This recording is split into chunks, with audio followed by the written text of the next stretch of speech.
when to use GraphQL and when to use REST. Use GraphQL to expose generic APIs and when the API usage pattern is not definitive.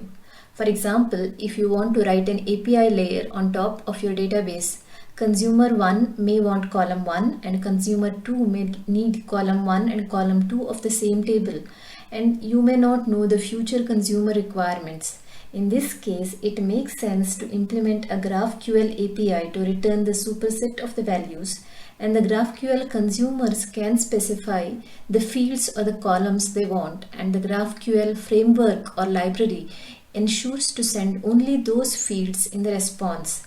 In this way, the number of APIs that you need to implement are minimal, and there is no wastage of the network bandwidth in transferring the unnecessary values.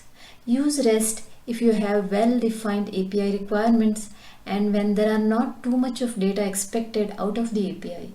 It is easier to debug the REST APIs when compared to GraphQL, as in GraphQL, most of the schema validation, etc. is handled by the framework or the library code, so it takes time to find out the exact cause of the error thrown.